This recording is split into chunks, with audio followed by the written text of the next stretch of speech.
Last other day ay kapapagupit lang ng ating client sa lugar nila at medyo mababa yung kanyang pagkakagupit. Nasanay kasi siya ng medyo mataas. Pag mababa kasi yung gupit niya, ayan lumalabas yung mga dark spot at nakikita sa likod yung mga biglang itim ng kanyang buhok. Kaya ang ginawa natin dyan, gumamit tayo ng trimmer, sinero natin yung ilalim. Doon na tayo mag-e-end kung saan yung pagbe-blend natin ay yun ang magiging start. Kaya nilinis na natin yung pinakang ilalim nito para mataasan natin yung gupit at medyo mabilog na rin dahil yun ang request ng ating client. Next natin dyan, zero open. Hindi muna tayo gumamit ng clipper guide. Tinitingnan muna natin yung magiging resulta kapag walang clipper guide para ma-prevent natin yung tamang paghagod. Hindi masyadong straight, may konting C-motion para hindi mapasubsob o hindi mapasubra yung forma or pag C-motion natin. Ang gamit nating clipper is BJR, yung kanilang 4-in-1. Magandang tumalab, naka-fade blade. Kaya pwede mong igawing collection yung ganitong klase ng clipper. And then gumamit tayo ng 0.5 or half guard para unti-unti nating i-balance yung fading. Hindi natin masyadong tinaasan yung pinakang guideline niya. Ito nga palang clipper natin, meron siyang switch ng ilaw kapag medyo nadidiliman kayo doon sa area ng pag-fade ninyo ay pwedeng pindutin or gamitin yung ilaw nito.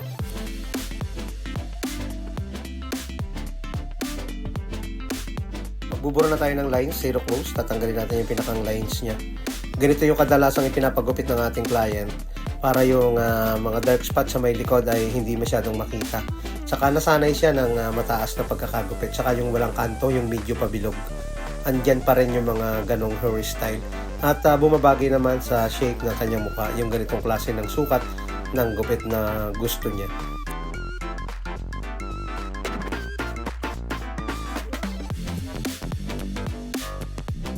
Bumabagay sa kanya yung ganitong klase ng gupit kaya laging mataas na pagkaka-fade yung gusto niya para sa kanyang buhok. Lagi nating iisipin na kung maganda yung pagkakagupit, kung details ito, kung precise ito, syempre yung tubo nito is maganda rin. Kaya kapag magugupit tayo, dapat ay smooth lang yung mga galawan. Siguraduhin natin na maayos yung magiging resulta ng ating gupit para yung ating customer ay masaya na lalabas sa ating barbershop. Next natin dyan, mag-overcome na tayo. Tatanggalin natin yung pagkanto. Dahil ang gusto ng ating client ay pabilog lang at ayaw niya ng may kanto para bumagay sa kanyang tumatayong buhok.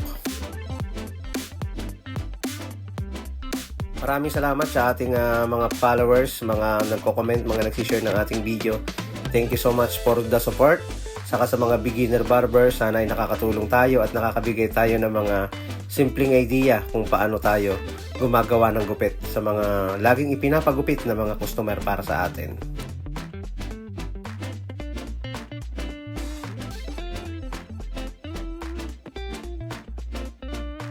Oops, ito na yung resulta ng gupit natin ginawa sa kanya na itinaas natin ng konti para mas magandang tingnan.